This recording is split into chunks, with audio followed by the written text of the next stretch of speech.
کیا آپ نے کبھی محسوس کیا کہ سب کچھ کرتے ہوئے بھی دل گھبراتا ہے کہ اگلے پل کیا ہوگا؟ ہم اکثر ناکامی سے ڈرتے ہیں کیونکہ ہم نے نتیجوں کا بوجھ اپنے کندھوں پر اٹھایا ہوا ہے۔ لیکن دین اسلام نے ہمیں ایک خوبصورت تصور دیا ہے جسے کہتے ہیں توکل۔ توکل کا مطلب یہ بالکل نہیں ہے کہ آپ ہاتھ پر ہاتھ رکھ کر بیٹھے رہیں۔ اس کا مطلب یہ ہے کہ آپ اپنی پوری کوشش کر لو، سارے دروازے کھٹکھٹا لو اور پھر نتیجہ اس پر چھوڑ دو جو الوکیل ہے، بہترین کارساز ہے۔ جو اللہ پر بھروسہ کرتا ہے وہ کبھی گھبراتا نہیں ہے، اسے یقین ہوتا ہے کہ میرا رب جو بھی کرے گا میرے حق میں بہتر کرے گا۔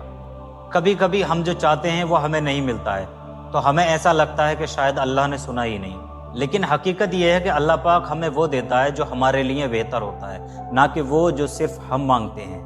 انسان کا پلان لمیٹڈ ہوتا ہے لیکن اللہ رب العزت کا پلان پرفیکٹ ہوتا ہے۔ ایک پرندے کی مثال سے سمجھیے، وہ صبح کو خالی پیٹ نکلتا ہے، اس کے پاس نہ کوئی دکان ہے، نہ کوئی ورک شاپ ہے، نہ کوئی کارخانہ ہے، نہ کوئی اس کا دوست ہے اسے گائیڈ کرنے کے لیے، اس کے رزق کو کھوجنے کے لیے، لیکن اسے یقین ہے کہ رزق دینے والا موجود ہے۔ وہ کوشش کرتا ہے، اڑتا ہے اور بھر پیٹ کھانا کھا کر واپس لوٹتا ہے۔ اکثر انسان کی فطرت ہوتی ہے کہ جب وہ کسی کام کا آغاز کرتا ہے، شروع کرتا ہے، تو اس کی پوری ذمہ داری اپنے اوپر نربھر کر لیتا ہے۔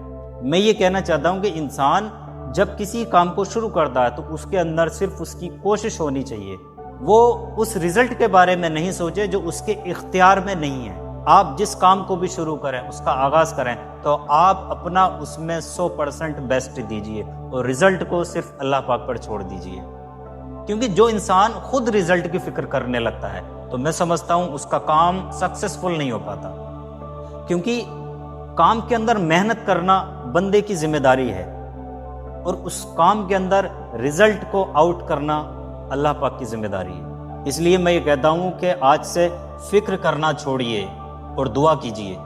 مشکلات آئیں گی، اتار چڑھاؤ انسان کی زندگی میں آتے ہیں جب وہ کسی کام کا آغاز کرتا ہے، لیکن رزلٹ دینے کا کام اللہ رب العزت کا ہے۔ وہ مشکل وقت میں بھی انسان کے لیے وہاں سے راستہ نکال دیتا ہے جہاں سے میرا اور آپ کا گمان بھی نہیں جا سکتا۔